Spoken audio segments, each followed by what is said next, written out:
Welcome to Vision India Forum's Amrit Kal series. Amit Goenka this side. R.N. Sharma, founding chairman, Coal India, 101 years old. He has been gracious and tenacious enough to come to the show at this age, almost thrice now with us over the last 6 months. Sharma ji was the founding chairman of Coal India. He also spent 50 years, having worked with the Tatas, directly with JRD Tata, and also with 6 prime ministers of the government of India. We have also been joined by Dr. D.P.S. Seth, a great visionary, a man who ensured that this organization, BSNL, becomes the voice of the nation. And today, again, after having posted a profit of 262 crores in the last quarter, this company prompted us to talk about the remarkable performance of public sector.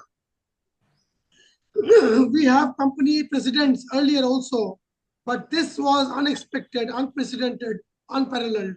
And this opens up the gateway for the entire telecom sector, which is on the verge of a kind of a bounce back from very troubled and tumultuous waters over the last decade or so, especially in the wake of the circumstances of the AGR dues about to be waived for private telecom companies and competition to be geared up soon. I'll hand it over without wasting further time to Dr. D.P.S. Seth, BSNL. Opening remarks. BSNL, 5 minutes to you, Dr. D.P.S. Seth. BSNL public sector opening remarks. BSNL, when it was formed on 1st October 2000, faced a very competitive environment with a number of established private operators. I did an early SWOT analysis, and I found that the weakness in BSNL's setup was that we were a fixed line operator, whereas the rest of the operators were mobile operators coming up very fast. So the first decision I took was to introduce mobile telephony with BSNL. The board took the decision as a first decision to introduce 15 million lines all over the country. Initially, there was a lot of resistance and interference from the political and departmental quarters, but we overcame that. And by 2002, the mobile network was established. We then looked at the strength of BSNL. The strength of BSNL was the robust network. It not only had a very strong arterial network, but also in terms of reach, it went far and wide. What we did was to cut down the long distance tariff, which was long distance network gave us the main revenues. We cut down the tariffs by 50%, which really took out the wind of the sails of private operators. And though I had estimated that it's in 6 months, we will be having the same revenue as earlier due to increased tariff, I was proved to be pessimistic. In 2.5 months, the traffic increased so much that our revenues were level with the earlier revenue and growing very fast.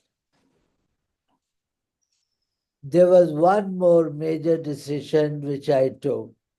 That was to maintain and operate the mobile networks. We had to be competitive with the private operators. We had a manpower which was suited for fixed lines. So we had to get a number of young engineers, junior engineers. I knew that there would be a lot of political interference in recruitment. So I uh, outsourced the entire recruitment of junior engineers to IIT Kanpur. There were lots of attempts to have political uh, candidates, but we were able to overcome that because each time we could tell the politician that, look, IIT Kanpur is doing all the recruitment. We have no idea. We can't do anything. That was a successful uh, gambit to bypass political interference. These three decisions put BSNL on a very strong footing.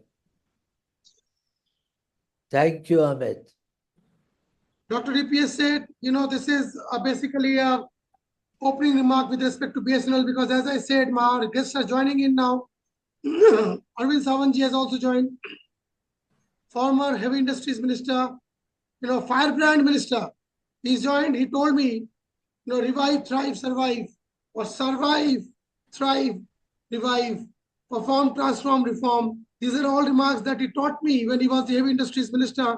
Arvind Sawant was also instrumental in reshaping MTNL during his union days. Now, we've also been joined by R.N. Sharma ji, founding chairman, Coal India. R.N. Sharma ji, founding chairman, Coal India, 101 years old, loves his golf, loved to play with J.D. Tata and the former Prime Ministers of India. Over to you, opening remarks, R.N. Sharma. Oh, I have nothing much to add. You're talking about BSNL is performing well, is giving good service, but it is slow to adopt technology. I don't think I need to add anything at that moment. So, just the opening remarks with respect to the genesis of Coal India. Coal India now is, my experience is with 40-year-old experience. So you are going to take into consideration the current situation and not what it was. It was the beginning of nationalized coal. The issues were different. The environment was different. So two are not comparable with now and then. And what you require is situation as it exists and a vision to the future. Past is gone. And it had lived, everybody has contributed whatever they could do in all organizations, including the government, including the public sector. And their contribution was very appreciative and at a high level. But what we should be looking at is where we are today and where do we want to go. What is it that will take us to that spot where we want to go? We all talk of 2047. Is it going to be talk, or should we break it into different milestones? In any other industries where we are interested, industry, technology, and in each milestone, where do we want to be at what point, and how do we go? Do we have all wherewithal, or do we want to acquire, or we want to knowledge? So we should be looking rather to the future. This is my own way. Because the future is different. Earlier, you had a technology which lasted 20, 30 years the same we could work. Now you can't. It changes you so fast. And if we don't keep pace with this, then we will be left out. So all I will say, let us focus on future with relation to the present and see where do we want to go and how do we want, Uday शेटेला phone करे Uday शेटेला what will be our contribution to take India to the 2047 तू position. केला अच्छा तुम्हाला दुसरा phone लावते Thank you, Anish Sharma ji. We will also introduce AK Jain, Akhilesh Jain, former chairman, REIL, Rajasthan, who has joined us. He is also instrumental in bringing solar power, the prowess of solar power to this country. Sankara Lingam ji, former chairman of NTPC, is there with us. We've got Arun Kumar Sinha, my dear friend, former additional secretary, Labour, Government of India. He was also in the DPE as a joint secretary. Arvind Sawant ji, opening remarks, former heavy industries minister, firebrand minister, somebody who knows the way the public sector functions because of his unparalleled experience with MTNL. Over to you, Shri Arvind Sawant. And DPC has done very well, actually. I knew Mr. Kapoor when at that point I'm supposed to of time. respond or somebody is responding? Yeah. But Shri it has Arvind done Sawant, well. over to It you. has grown. Arvind Sharma ji, thank you so much. Arvind Sawant ji, over to you, opening remarks. Public Sir, sector, remarkable stories. Abhijit, thank you very much for conducting such a discussion. Let me be frank and open on the subject. The present situation is that you won't believe in 2014 we were in alliance, and I said "Dukha bhare din bitere bhaiya ab sukha aayo re." That song I sang and said that the PSUs should be strengthened, and I appealed the Honorable Prime Minister to strengthen the PSUs. It is the other way. On the contrary, they are instead of strengthening the PSUs, they went on weakening the PSUs right now. Merging, amalgamation, all those things are there in banks, insurance companies, and even the petroleum companies. Do you know how much misuse has been done by the PSUs by this government?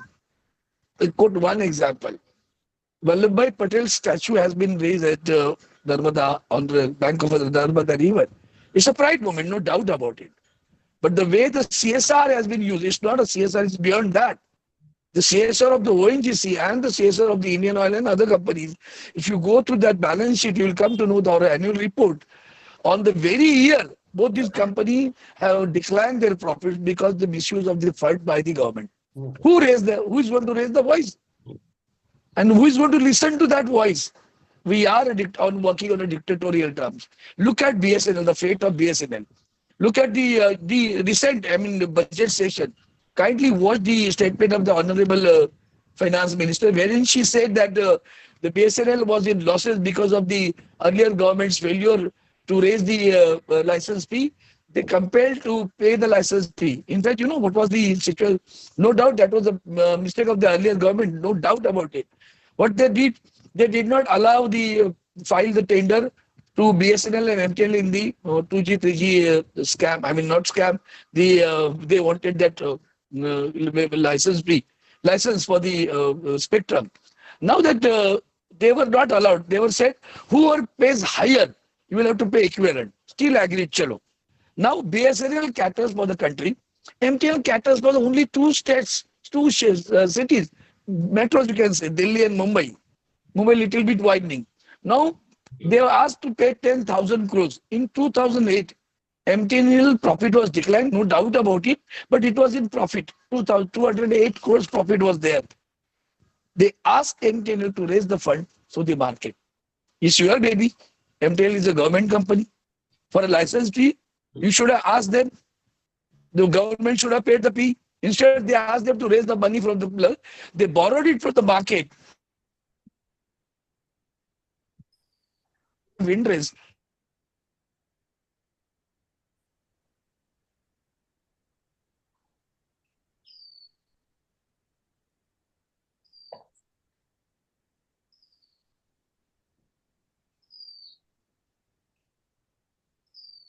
Accused are there in the parliament. They are sitting on the chair also. A Raja, Dayanidhi Maran, Karimuzi, all are there, got elected. None of them have been proved that they were guilty in 2G scam. Just for the political sake, we have done it. And within last 10 years, what this government has done, see the statements of the Ravi Shankar ji when he was the first communication minister. And within 10, after 10 years, 11, this is the budget where Honorable Nirmala Sitharaman ji says that license fee, which the government asked the company to raise it from the public. How can you compare BSNL and MTL together? BSNL is catering for the country, for a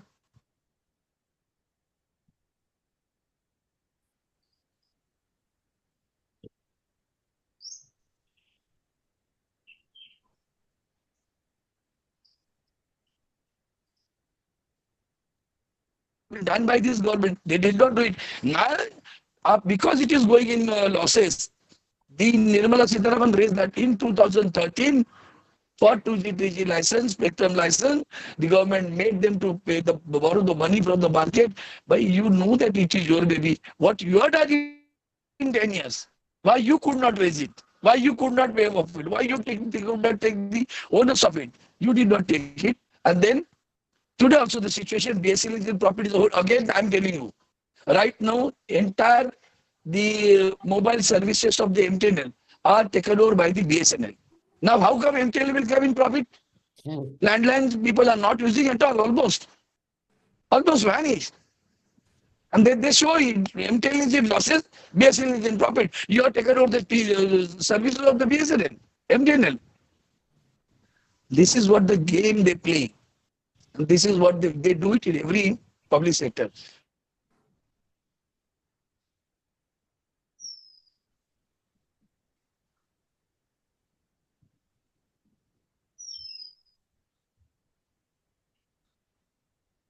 Arvind ji, are you there? I'm listening. They could have raised the money and I'm only listening. Public sector is no different than the private sector. Public sector has a lot of advantages which private sector does not get. Amiji. Yes, Arvind ji, your bandwidth is very low. Or not, I don't know. Arvind speaking. Have you heard me? Yeah, we can hear you. आप अपना video बंद कर दीजिए ताकि your audio will become clearer. Okay, I'll stop my video. No problem about that. Okay. Yeah, please carry on, Arvind ji. Fate of the BSNL and MTNL is bad. The gentleman was the elder person was saying that you have to take into consideration the present conditions, whatever the present status. The present status is that for the sake of two people in the country, every business is being snatched.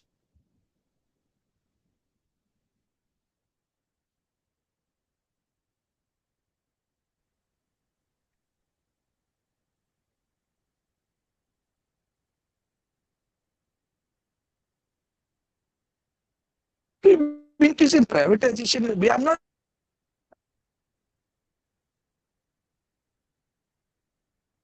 But what is this? Communication, transport, education, health should be purely government business.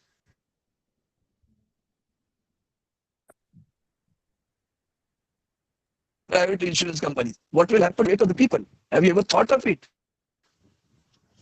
At least PSUs were considerable. Consider it. Today it is not the situation. Look at, go and to see.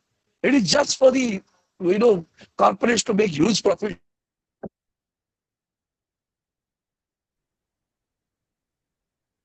The line should be very clear. What is the service industry? What is the cover industry?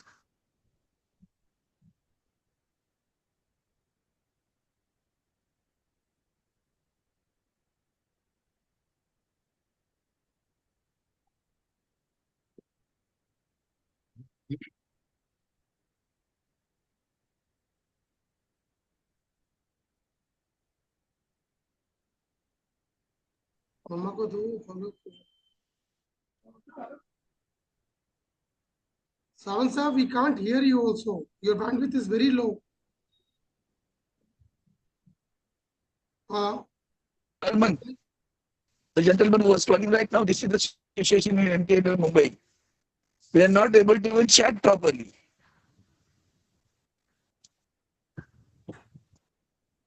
Okay. Hello hello Sawant साहब, आपकी आवाज एकदम कभी कभी आ रही है, कभी कभी इट्स नॉट कमिंग एकदम.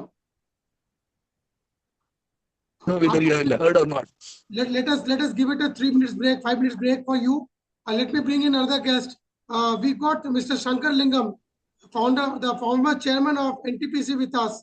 Shankar Lingam ji, you know, something which you would like to share from the NTPC perspective with respect to a remarkable turnaround or kind of a step that you took to ensure that NTPC today, as we see, you know, has its founding stones in the times and eras that people like you led the company.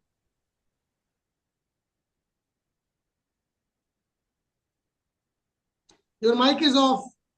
Mr. Lingam, your mic is off.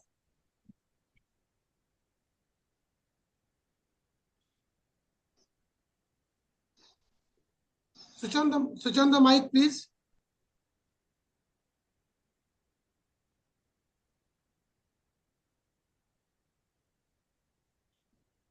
Can't hear you, Mr. Lingam.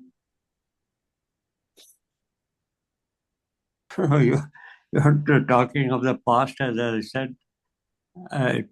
It's interesting stories to listen to. Okay. Okay, Shri A.K. Jain, former chairman, REIL. You know, something that you would like to share? Yeah, thank you, Amit, to invite me on this panel. See, Ariel, with the company, I was associated for 38 years and I headed the company and became MD for 9 years. See, Ariel was a subsidiary company of Instrumentation Limited. And why subsidiary? Because Instrumentation Limited were in instrumentation and they were leaders. So the government said that why to make another independent company, let it be subsidiary of Instrumentation Limited. But in 1992, Instrumentation Limited became loss-making, and that impacted our health as well. So when I took over as managing director in 2011, and our ministry was the Department of Heavy Industry. Luckily, we have the minister from that ministry. And I also enjoyed working with him for 2 years when we were rolling out the EV charging infrastructure. The biggest problem, though Ariel has grown multifold, both top line, bottom line, into area of dairy, that's smart solutions for the dairy industry, making our farmers empowered through technology solutions. We diversified into renewable energy way before in 1985, and we became a significant player in the industry while this national solar mission was launched. And not only that, from 20 gigawatt to 100 gigawatt journey, Ariel was a key role player. And also the EV charging infrastructure. So through these three areas, we significantly grew both top line and bottom line. I'm proud to share with you that 3 times for the top line and 7 times for the bottom line. So that's the potential of a CPSE when it decides to diversify and the leader takes on his own shoulder. But the pain, because Mr. Sawant is here, I don't know whether he's listening or not listening, because I had 2 years working with him as well. So what I could see is that ministries were not responsible for anything related with the health of the PSUs. Wherever MD or CMD, came for any support from the ministry, it always became, no, it's your call, you have to take. And I did face the similar challenges with our own ministry. But there, what I could see is that between minister and the secretary, sometimes I found secretary on my side, sometimes I found minister on my side. So whosoever was on my side, definitely I took his help and probably could do something better for that PSU and better for the rural population of the country. I'm happy today Mr. Arun Sinha is also there. He was Joint Secretary DPE when we took up the issue related with the Mini Ratna. So Mini Ratna was done. But the another issue which we took up was that from Schedule C to Schedule B, because I thought it's a Rajasthan-based I just a small interjection. Janji, your interaction with Arun Sinha, you throw some light about how a joint secretary, which is such a critical position in any ministry of government of India, Arunji was the joint secretary that time. Yes. And I know him from very close quarters. I want to know what cooperation he did not do, because generally, whatever we have been asking him for the last 20 years, everywhere he cooperates. So I want to know if was there any area where you would suggest, that is something which the generation today has to learn. Not only the good things, because the number of good things that he is capable of, nobody is more, competent to answer than that me. So about your experience with AK Sinha, please throw some more light. So let me give you just 2-3 words answer. That Arun K. Sinha is one of the finest officers I have ever seen in the government, in the bureaucracy. So that's the one thing which I have seen with Arun K. Sinha. And Sinha साहब से मैं जब भी मैं पहली बार मिला था, he said, जन साहब जब भी आपको आना हो, just give me a call and I'm always available at least for 10-15 minutes for you. And I'm happy to know about REL and whatever vision you have, I'll always cooperate with you. So he made us, to continue with the mini Ratna status, as I said. He moved my file, convinced his secretary to upgrade from Schedule C to Schedule B. That also I remember. He also talked to our joint secretary, his counterpart in our ministry. He also talked to secretary, that is a shining PSU. Though he used the word, he is a shining star of CPSC leaders. That also he told my secretary, because I say my secretary mentioned this to me. So as far as officers like Arun K. Sinha Saab is concerned, he is one of the finest officer, always ready to reach out and to help whatever best way he can do. So here is the angle I wanted to really shed upon, the angle which lays the significance of coordination and good-heartedness of officers, straightforwardness, honesty, the kind of go-get attitude, cooperation, support that CMDs or public sector would need if they have to keep performing and Yes. outshining their counterparts and peers, whatever categories they belong to. Thank you to Mr. Arun Sinha. We are all proud of people like you, sir. Thank you so much. Over to you, Mr. Jain.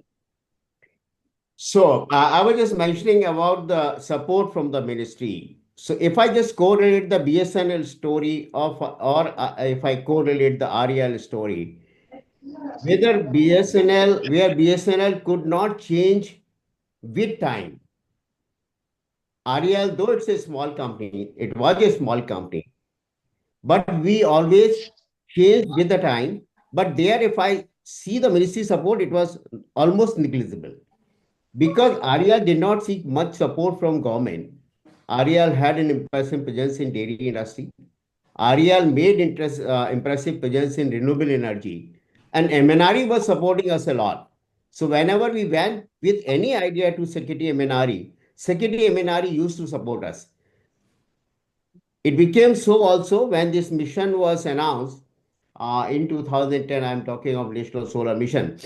And I had an idea because there was another PSU of Hindustan Salt, Samba Salt, which was ailing PSU, and they were not having money even to pay their salaries.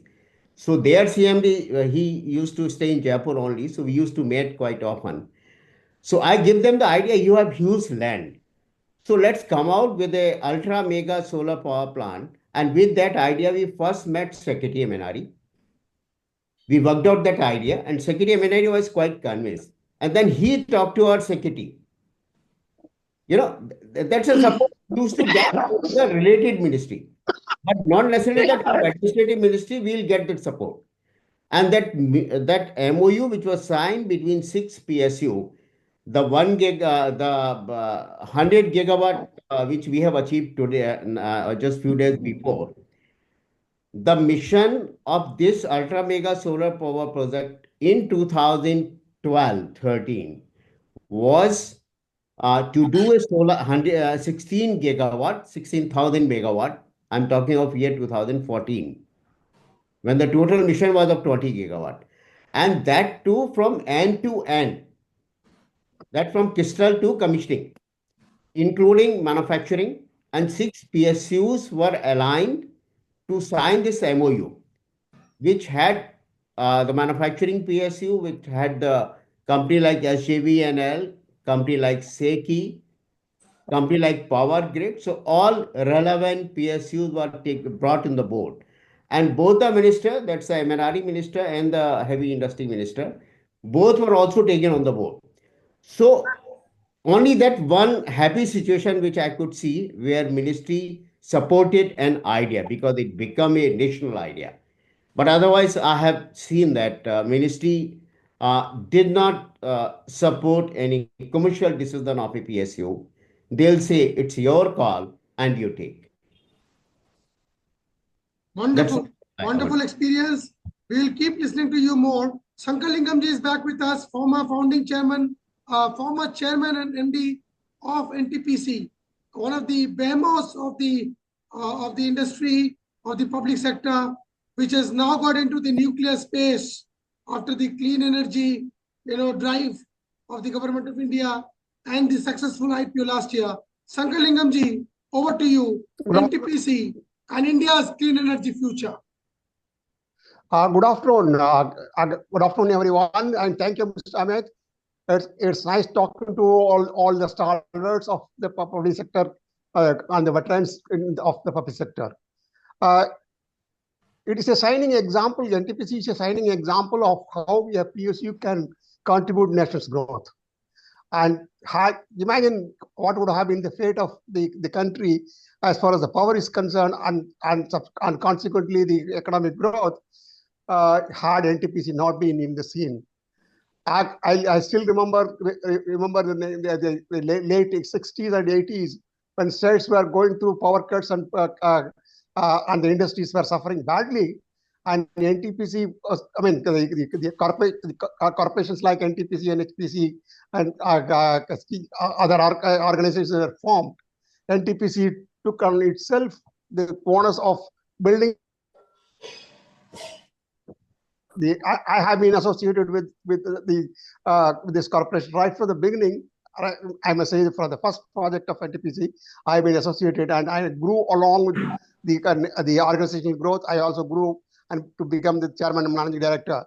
Let me tell you, the growth story of NTPC is sheer passion, the conviction, and the attitude of we can do it.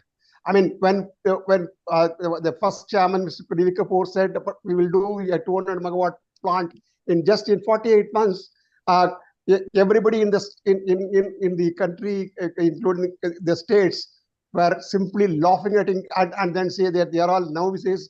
These people, what they are talking, when we can't do it in 64 months. They are talking about 48 months, and we commissioned the first plot. What was the commitment of everyone in everyone? I will say it is a team which literally delivered for the country. I must also include that the team include the contribution from the ministry. I must say that. Subsequently, when I was chairman, it was a Maharatna company. So we had the autonomous stature to take any decisions on investments and then for the growth of the company. And we did well. I must say, I must give credit to the secretary, the joint secretary, and other officials in the ministry, the honorable minister, and everyone. They cooperated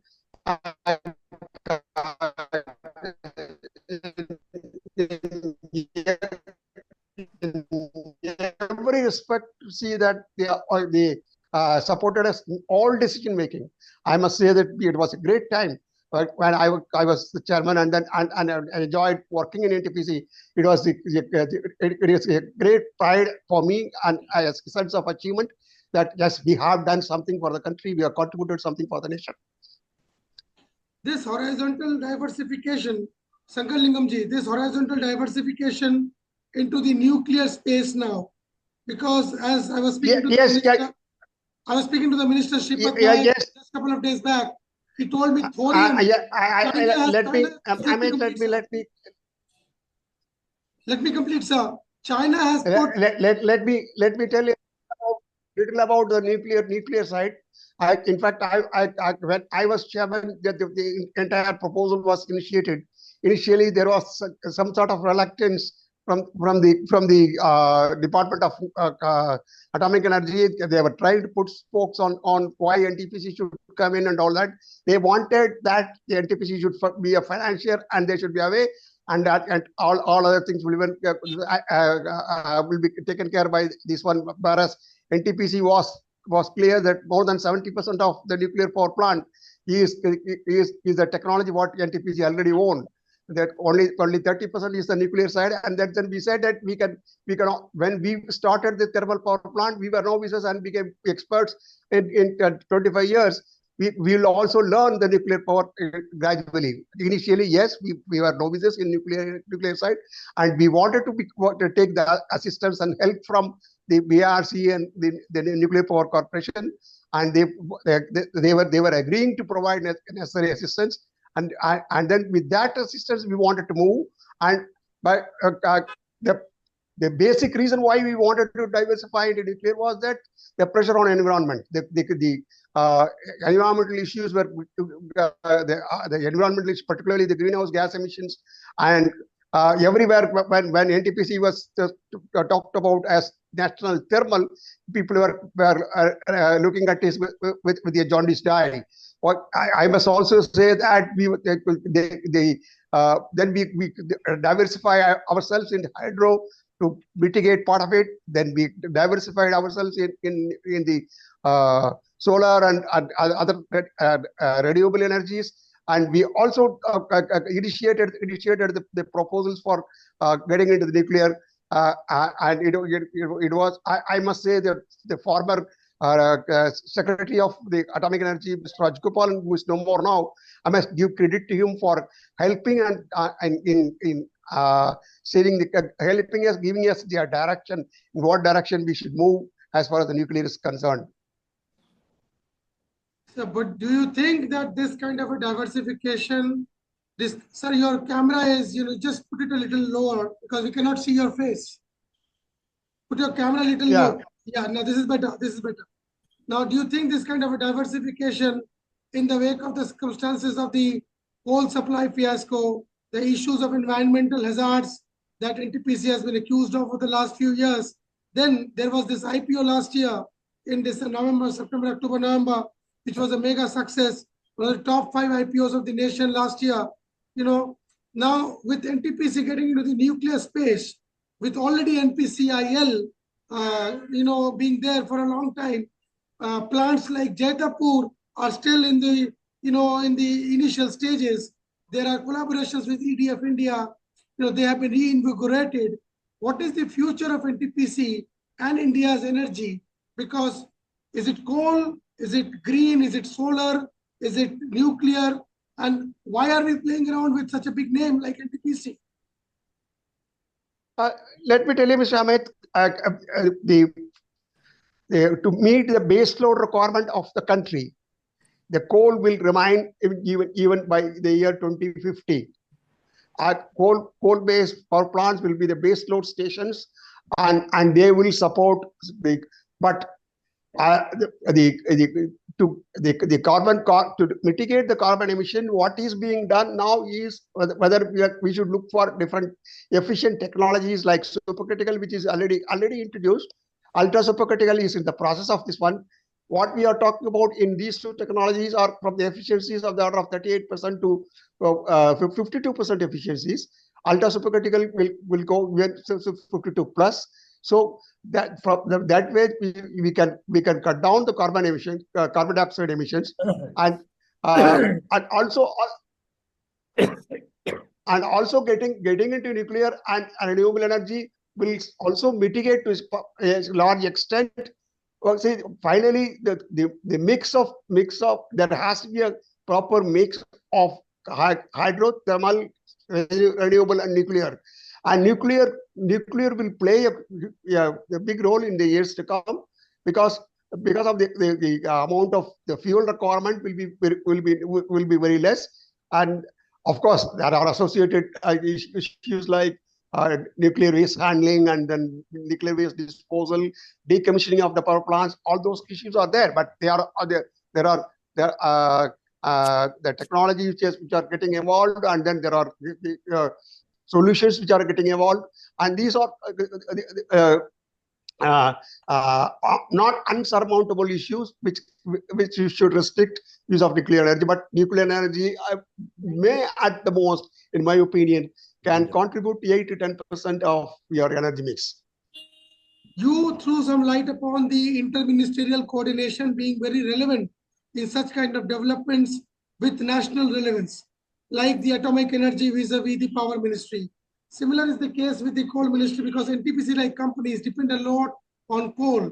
Recently, there was the case of arbitration ruled in their favor against Jindal ITF for 2,000 crores, which was in the docs for a long time.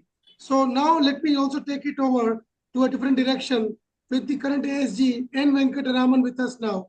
Arbitration plays a big role in terms of supporting, helping, and also bailing out the PSUs in a lot of issues.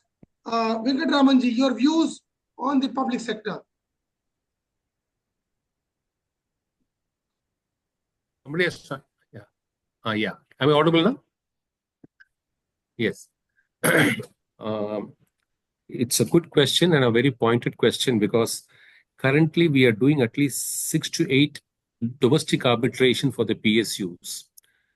And again, 6 to 8 international arbitrations for the Union of India across the world.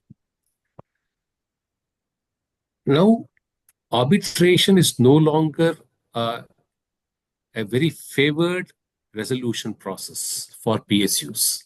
That's my personal opinion. We have been canvassing this quite vehemently within the system. That prompted the Department of Expenditure to issue a clarification 6 months back that any threshold arbitration, try to resolve it internally first.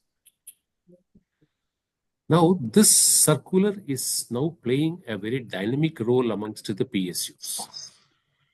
There are now several PSUs who are willing to conciliate and settle disputes rather than to arbitrate it endlessly for years.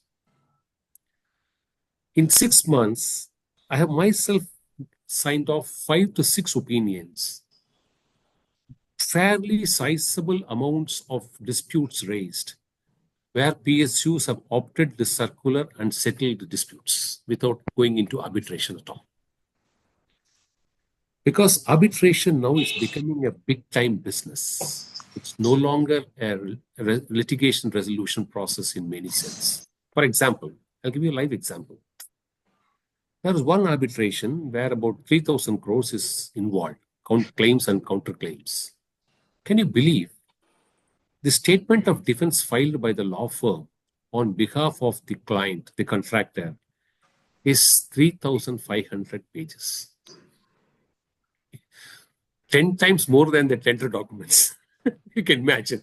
3,500 pages, 14,000 pages of evidence and annexure. So, sure shot, 100 hearings he will plan. Sure shot, you will have 100 hearings on this. Cross-examination, main examination, expert witness, X, Y, W, Z. And each arbitrator is a retired Supreme Court judge, and you will have to necessarily pay them, compensate them to their standards. 100 hearings, 3 retired Supreme Court judges as arbitrators. Imagine where will it end up. So, I spoke to the Joint Secretary and said, you are an employer and they are the contractor. It's a big band name. He will also be happy if we can go and reconcile the problems easily. Let's first iron out what is solvable dispute out of this arbitration, and cut down the scope of arbitration as much as possible, only the issues where you cannot reconcile at all. So, We are trying a very dynamic process now in the government. Government is very supportive of this. What are the dynamic process? The employer and employee, let them have a frank talk before they initiate into the arbitration and give their claims and counterclaims to whatever deal. Let them see, our technical people are all very good here. Our internal strengths and resources are indeed very good. So they can decide what is doable, what is not doable. Step 2. Step 3. No,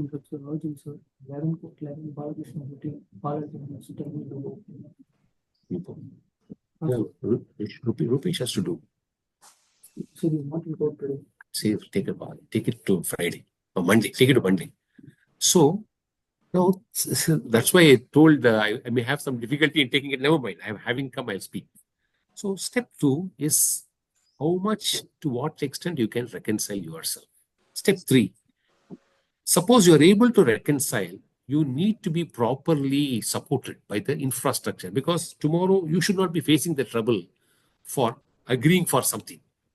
So we are requesting a panel of retired, reputed judges. Let government choose them. Let them go through this paper with the assistance of both parties as a conciliation mode. And let them document a detailed opinion whether the exercise undertaken by the employer and the contractor is fair and reasonable, so that the company PSU is also protected properly. So tomorrow you should not be, for having gone and settled, you should not be paying the price for that. So we are now asking somebody of that reputation to do that. Someone was asking me to call and say it's very urgent. Then log in 11:54. 51, log on. Sir, I think I have to leave now. If I finish that matter, I'll come and join. Just one small question before you leave. Venkatraman, recalcitrant federalism has become a big issue with, for example, mines and coal. I mean, the mining tax and all. MADA. Yeah. So, I mean, what is the future? See, now there again, we have hinted the government. See, when we went into GST, we failed to subsume entry 50, entry 49 into the GST regime. Actually, that's a lapse. Now, it's not too late. Even today, offshore drilling and mining resources are 50% of it is given to the respective states. So states are actually compensated, even though Supreme Court says it's still a state entry. So my suggestion would be, that's what we are trying at the most. In future, at least past Supreme Court has made a design. In future, it is in the larger interest of both the union and the state that these two entries, 49 and 50, gets assimilated as part of the GST structure, so that every drop of revenue is shared by both the entities at 50-50, and we'll have one common levy instead of multiple plural levies. This will be a good long-term solution, is one thing which we are recommending at the moment. I hope with the new mines being discovered, with the new mines we discovered in West Bengal also, and the elections coming up, Mamta agrees to more than 45%. Thank you so much, Venkatraman. So sorry. I wanted to say something more in arbitration, but I'm just in the middle of a matter. I have to go back. I'm so sorry. Whenever I get to next time. We'll have a separate discussion with you. Thank you so much. DPS sets up. Before I bring you in, Arun Sinha, my, family friend, my elder brother, I would request him to shed some light upon the labor dynamics. For example, RINL, privatization, though it has been put on the back burner and the docks for a few companies, but companies like RINL, which have faced a huge tumultuous period over the last 2-3 years, with respect to labor unions, opposing, as always. And there are more such companies. For example, currently the banks, there have been 4 banks where the minority stakes are going to be sold off as declared by the Finance Ministry again. What are your views on the labor intricacies and how important a role they play in the performance of public sectors with privatization, PPP, and kind of pension issues, so many issues which are there. Throw some light, because you were the additional secretary labor also to the government of India. Thank you, Amitji. I hope I am audible. Yes, sir. Yes, sir. Okay. You have thrown a very interesting question, but my experience of labor ended in 2015, and so naturally my things will be dated. But before that, I must first thank Amitji for bringing me to today's this forum, where I found many luminaries of central public sector who have done their bit, and on the foundation of those works, they are progressing. And I also got an opportunity to serve in the Department of Public Enterprise for 3 years and had the glimpses of those things. And again, because Amitji has thrown that I should be restricted myself to the labor side. Before coming to that, I You should were also also DP Joint Secretary. You were DP Joint Secretary, then Additional Secretary Labor.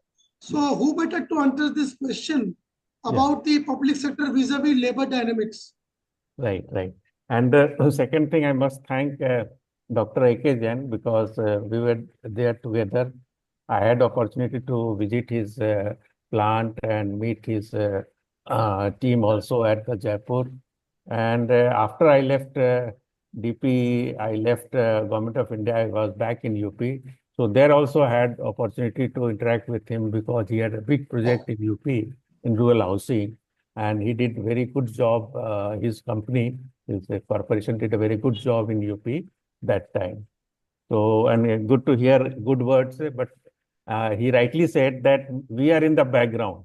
Here I found chairman, managing directors who were in front, who led the team, who motivated them, and then the organization did their best. But we are part of a very big machinery, and we work silently. But yes, what my feeling was that always help people and don't become an obstacle. Because in the ministry, like when I was there in the government, I found many people were very jealous of CPSUs, because they felt they are king and we are nothing. I mean, that is a human tendency. But then government, central ministry, they are kept at a higher pedestal.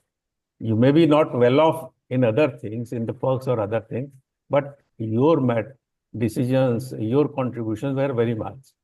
So generally, secretary or senior officer, they don't have this problem. But the lower rung of the government of India, they had a jealous feeling कि ये तो विदेश चले जाते हैं, ये तो ये कर देते हैं, वो कर देते हैं. But they were not seeing what they were contributing to the national economy, to the development of the country. So generally, I think higher officers, they try to balance it and cut off these things. That was one thing which all CPSU's top management must have felt that there is some hostility in the ministry, and it came in today's talk also.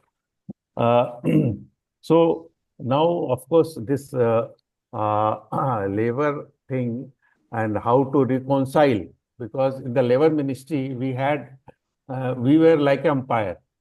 On the one side is the employer who employs people, who takes work out of them, and the other side is the workers. And generally, as a additional secretary labor, we used to mediate.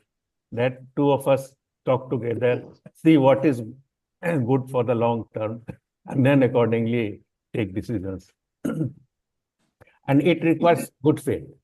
I mean, when both sides have good faith about other people, not going into petty things, better decision comes, and that on the basis of that, organization thrives. So that industrial relation is very important to have confidence that employer feels, employee are their children, their family, and their welfare is also important, so that the organization progresses. And the similar thing on the employee side. So what I feel generally wherever the labor union or the leadership of both sides are of positive people, they listen to each other. Like right now, I was listening to Additional Solicitor General, and he gave very good capsules about arbitration and reconciliation. So that can be also applied in the labor situation also. And I think both should sit together, come out what are their difficulties, why they can't do this, why they can do it. And then accordingly, the things can be improved and both understand each other. I think that is the answer which I can give. Arunji, we've got DPS Sethji also, Dr. DPS Seth, the founding chairman of BSNL with us. We've got the founding chairman of Coal India with us, Arvind Sharma. But just a question to you from the labor perspective, because RINL, for example, I was talking about, BSNL also laid off around 55-60,000 people. Dr. Seth is privy to that entire way of working as to what happened behind the doors. How relevant is it, is VRS to such kind of public sector restructuring, or do you think bailing out, like what is happening with RINL, more relevant? Your views, Arun Sinhaji. You see, if you see the central public sector undertakings, you will find that HR numbers are dwindling and productivity is increasing, but the manpower is decreasing. That is a challenge because of the arrival of machines, robots, AI, other things. And then you have also the CPSU has to also see their profit line. So these factors are very important, and then perhaps reskilling. I mean, yes, you have to sort and reduce the staff. You see the Indian Railways or any big company, big organization, to survive they have to reduce. But then it also brings a lot of difficulties to people who are affected.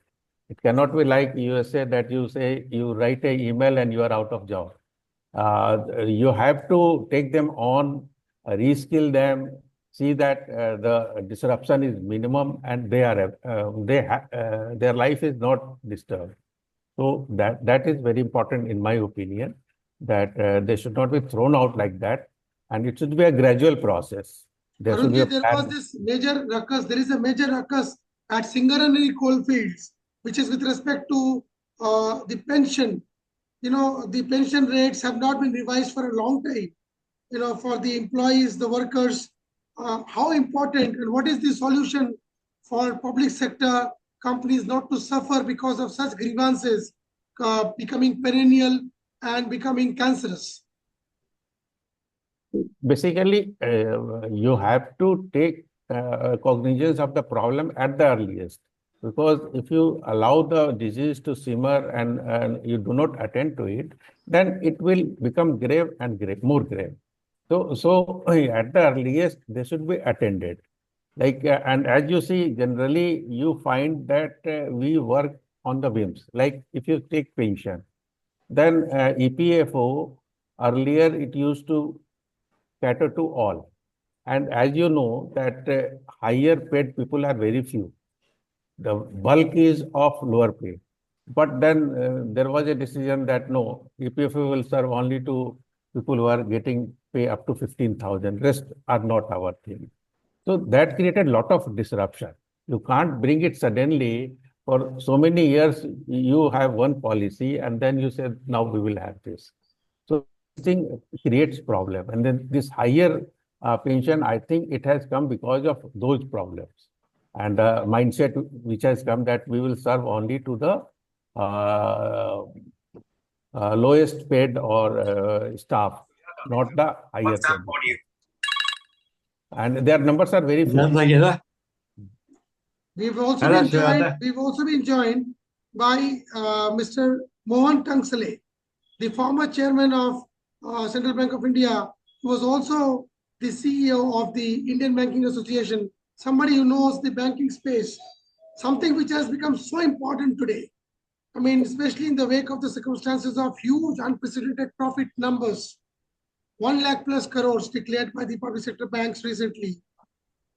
As Nirmala Sitharaman pointed out in the budget, consumption economy is what India looks forward to. Bank plays a major role. Before I bring Mr. Tangsale, the issue that we're talking about is labor vis-a-vis public sector. Dr. DPS said, founding chairman BSNL, your views on the VRS meted out to thousands of BSNL workers. And today we have a 262 crore profit declared by the BSNL after 20 years. What is the correlation? Amit, the basic thing to understand here is the telecom sector is a sector where changes in technology take place every few months. The net result of that is that you have to have people trained and retrained all the while. There will always be some people who cannot be retrained. In that situation, they would become surplus. You need people who can understand and carry out intricacies of the new technologies. So VRS is definitely an option which has to be adopted by companies like BSNL, where changes in technology will necessitate will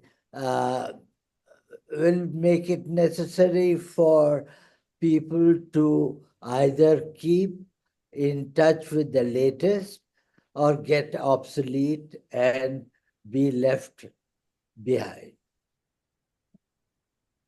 Wonderfully articulated. Arvind Sharma ji, founding chairman Coal India.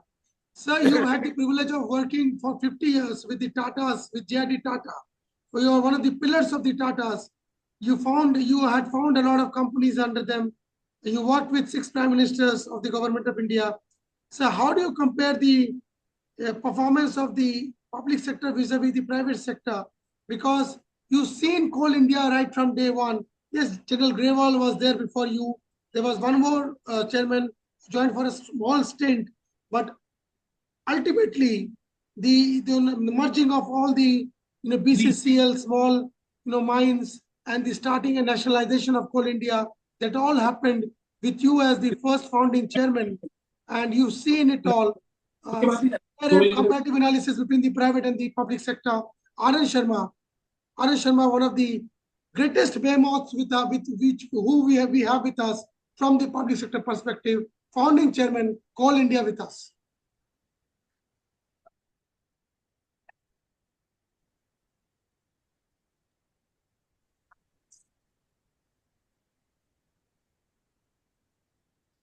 Sir, your mic is off. Mic चालू करिए.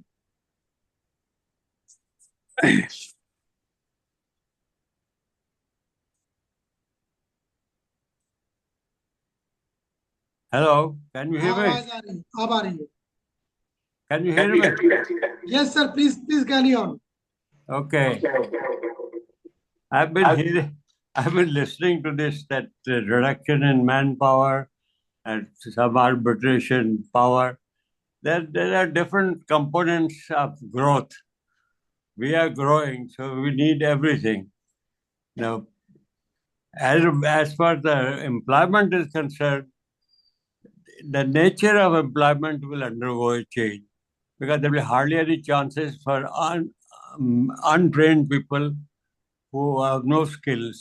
That is not going to work.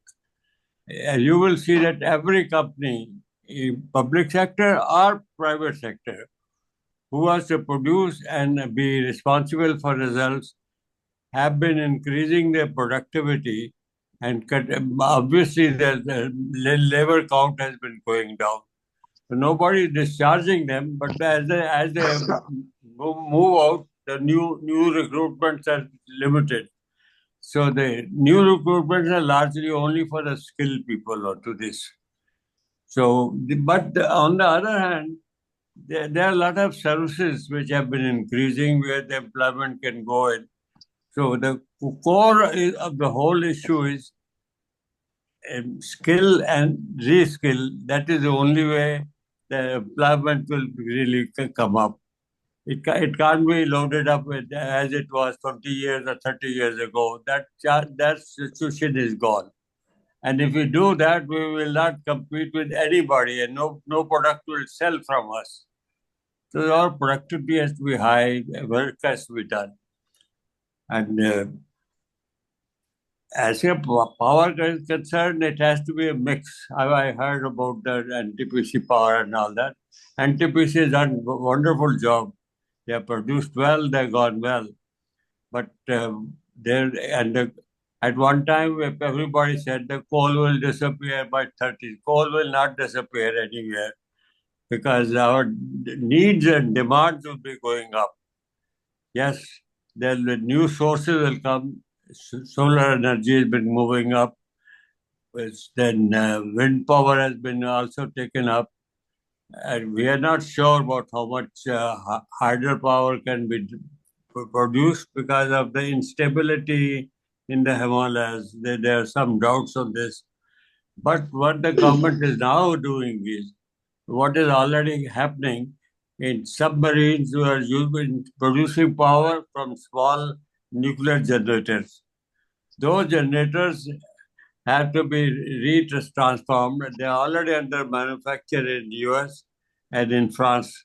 And we want to also get into the same process so that the small generators can be spread over and where generation can be done. So there are a number of ways that our life is undergoing to change, both industrial life, living life, our thought processes. The whole situation is changing. And with this AI, as it moves, you will find that a lot of supervisory jobs will disappear because supervision is not required. A lot of other jobs, white-collar jobs will also go. But on the other hand, there will be jobs where sports, working up, healthcare, number of areas will come up. But if you look at the 4 stages of the industrialization, from agriculture to steam, steam to electricity, electricity to electronics, and the 4th stage we are in, there's always a fear. What will people do then? They lost their specialization skills, got debunked because of the new energy coming. But they all relearned and they have lived well. It will also happen, but the nature and the type of skills required will be different than what we have. So I think what we should be preparing is the core support in skilling people, teaching people, skilling the students, and not barely going through the ABC and algorithm. That is equally necessary, but they must create the skills on that so that they can produce and they can be employable. That is the way the life has to be done. And most likely also you will happen, your population is also going to decline. As the education comes and already more women are in the job, they're not going to have so many children as we used to have. They are already declining. So many nations will have to there will be shortage of labor rather than excess of them. So the life situation itself is going to undergo a change. So I don't think we need to worry, but we have to prepare ourselves. As I said, take 2047 as the 100 years of our independence. Now, we have a time about 24 years before us. At each place, we have a milestone set up for different industries, production, services, and we must be reaching the milestone. And that is what our focus should be. So the whole nation is moving together. It is not that some top people moves up and people by the bottom are left. Bottom of the pyramid is the most stabilizing factor. So that has to move. That is what we should be looking at. And I think that what you are doing is a wonderful job looking at the past, but not sticking to the past. Past is a story. The story you can hear anytime and be happy or unhappy. We are looking at the present to the future link up. That is what I am looking at. You are based out of Jamshedpur. I had spent a day with you at your house. I still remember that fondly. At Jamshedpur, we spent the full day together. And you almost took me to golf. Unfortunately, I couldn't accompany you because I do not know how to play golf. And you still maintain a regime which is very, very enviable. But now the question is, with recalcitrant states, I was asking the ASG, Additional Solicitor General, the same question. With recalcitrant states, regional politics taking over, Jharkhand is privy to mines and a opposition government vis-a-vis the union government. They are after the mining tax. How do you think it impacts companies? Even the private companies like Tata Steel have been, crying over the board with respect to such impositions and the impact it is going to have, especially with the imports of steel and the steel price, raw material of the prices increasing, affecting their production. So where does a company like Tata Steel or a public sector company based out of Jharkhand go with such kind of, antagonistic political models, allowing for political vendetta meted out in form of financial pressures? So the question is about public sector, your views, because you've seen both the public and the private sector. So private or public sector, situations change. Everything is cyclic. There was 2 years ago, steel was at the top, and everybody is manufacturing. Profits are good. Now that it has dropped there because China has an excess, they have to dispose of. And at the same time, the new regime has come in US. Therefore, the tariffs have gone up. So there are problems we'll have to solve. But all the same, to my mind, it lies in creating new technology and increasing the productivity. These are the two factors which will keep you good wages and at competitive prices for your product. That is the only way it will work it out. And nobody is going to give you a concession. No country is going to give. And we have to match up everybody and maybe improve.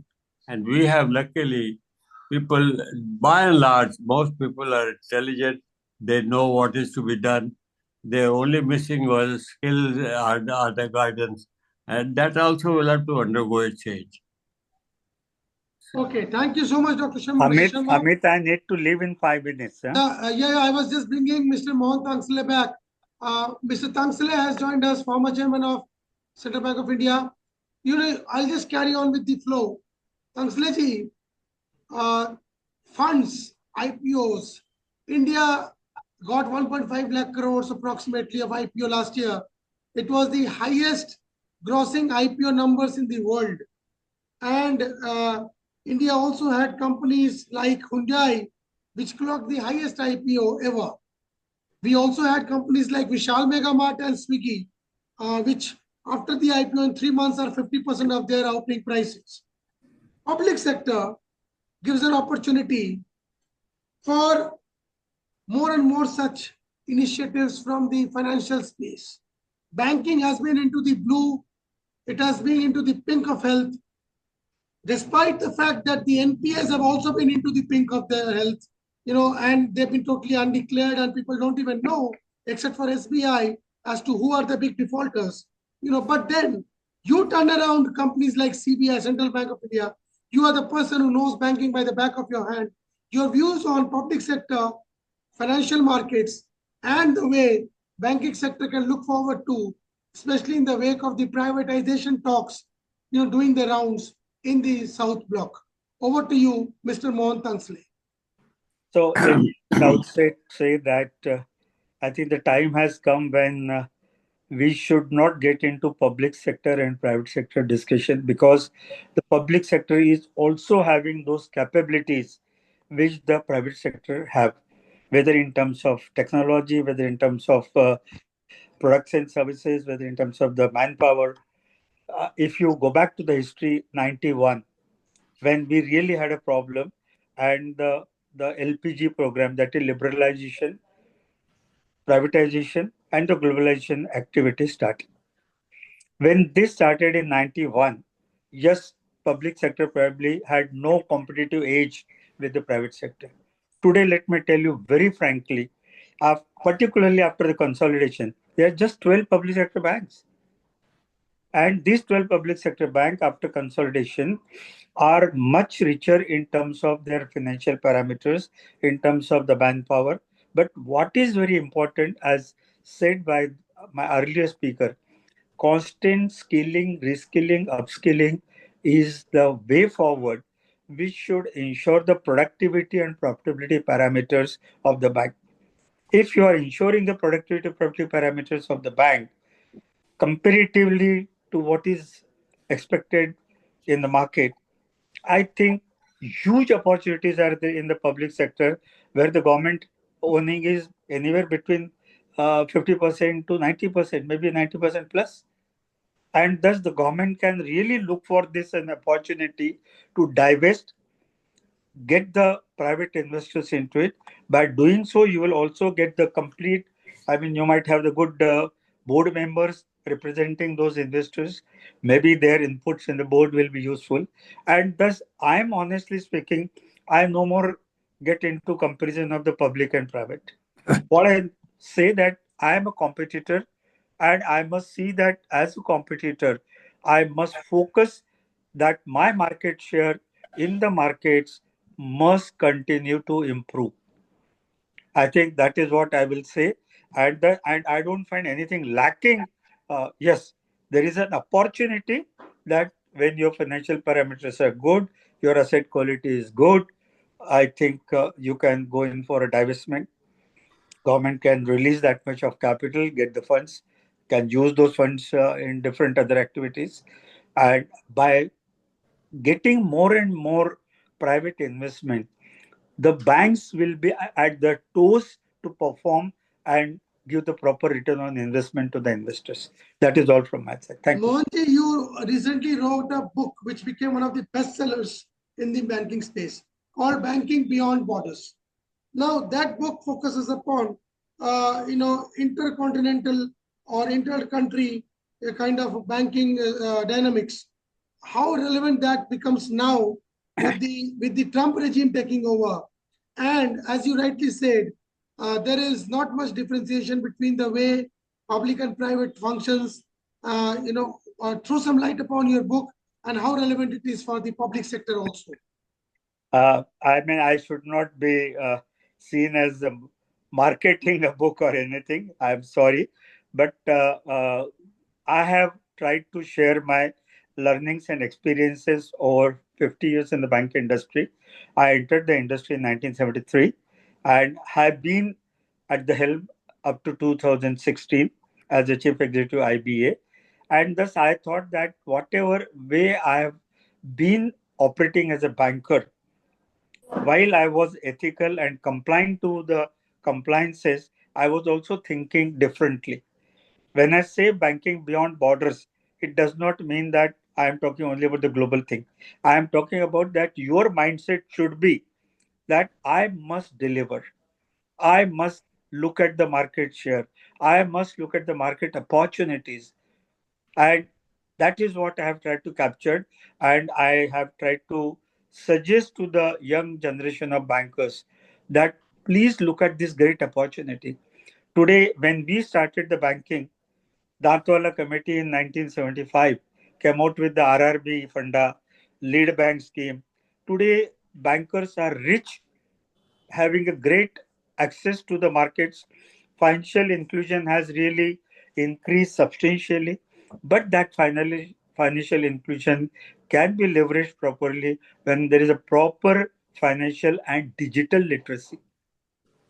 I'm giving emphasis on the digital literacy. This is what I have tried to capture, that if the bankers give focus on the customer, that is my first advice is always a customer centricity.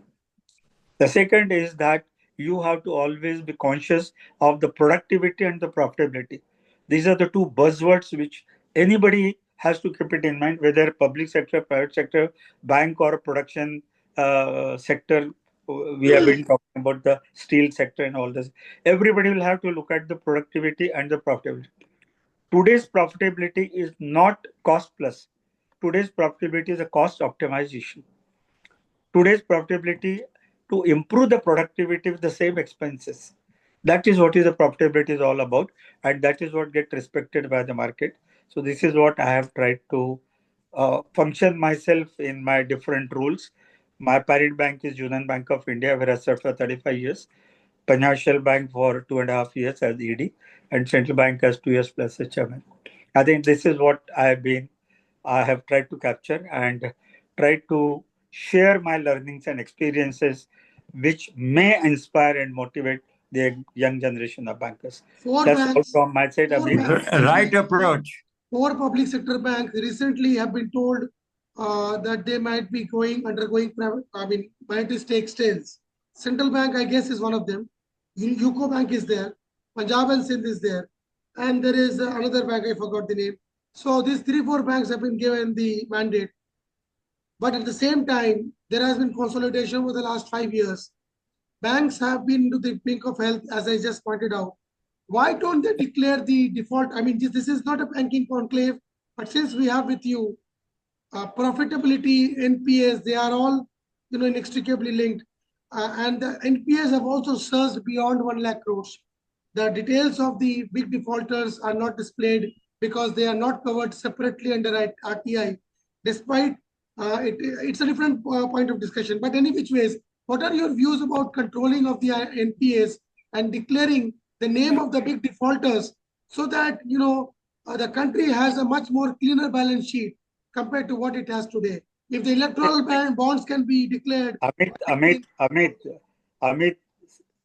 by making the names public and all that, it doesn't feel.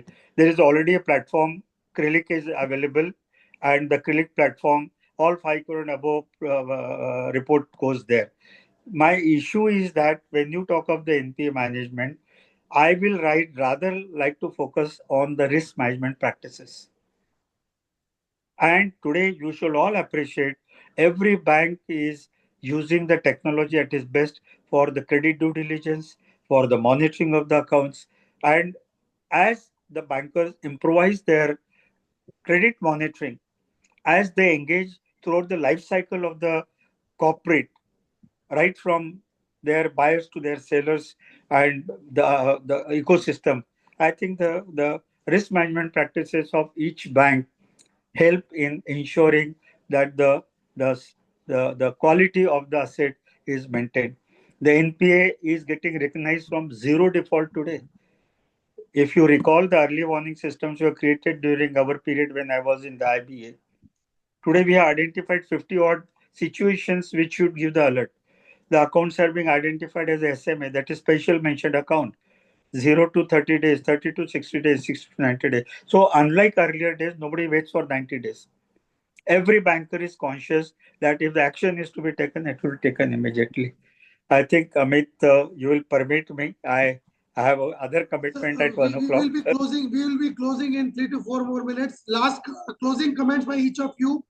Social responsibility vis-a-vis public sector, private, whatever, but social responsibility. I would like to share first. The Indian Bank Association has already come out with the guidelines on the responsible finance.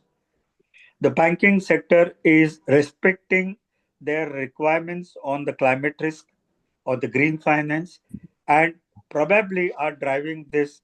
Of course, it's a process, it's a journey, it will get matured gradually, but banks are conscious today on their responsibility to see that by lending, they are ensuring that their customers behave in such a way that it should not have an adverse impact on the climate or social and the governance.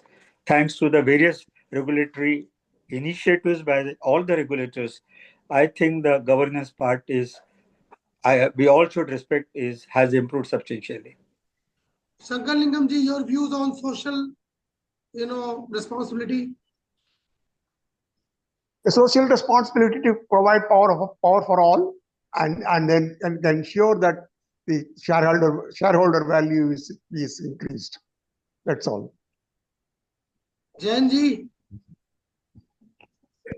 Shri A.K. Jain. You see, the time has changed. The whole idea of creating jobs only through the public sector, this is all gone. Now it's a professional work and the country's needs.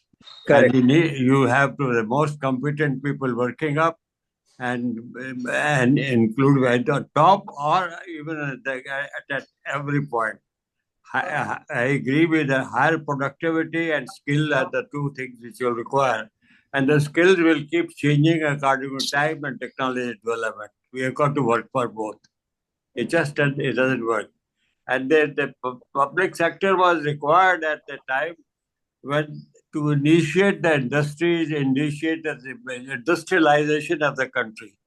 And now it is on the way, except new areas where you're going, particularly like your fighter planes and all that, where the government still will be involved. But the rest of it, by and large, private sector will take over. And that is the purpose. Government has to govern and not run the jobs.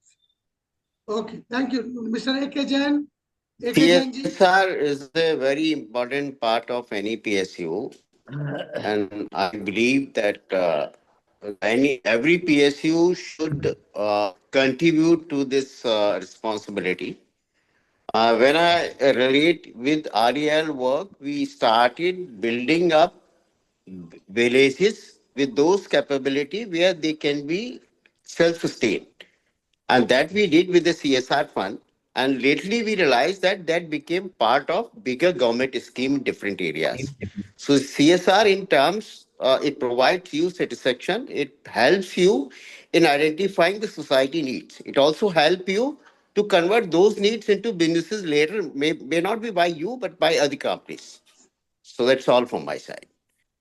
So Dr. thanks DPS, everybody. I'm sorry I'm requested. Thank you so much, sir. Thanks, Alaji. Dr. DPS said, your views on social responsibility vis-a-vis business. Amit ji, BSNL has always been highly conscious of the social responsibilities. They have looked at the rural areas as not as a profit-making area where the private sectors refuse to go, but as a responsibility. And you must have learned that even the Pyongyang Lake in the eastern Ladakh area, where our soldiers are facing Chinese soldiers, it is only the BSNL network which has reached there and is providing telecom facilities to our soldiers. That's all I have to say. Brilliant, example to end the show.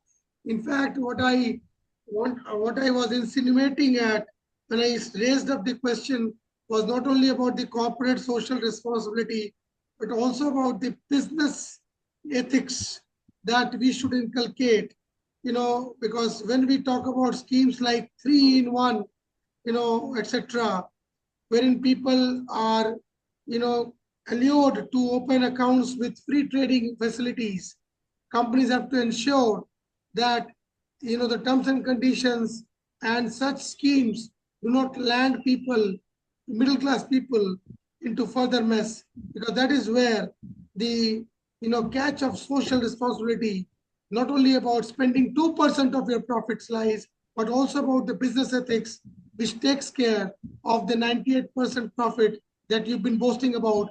BSNL, I'm sure, has been careful enough to take care of such things when it has declared 262 crores quarterly profit suddenly.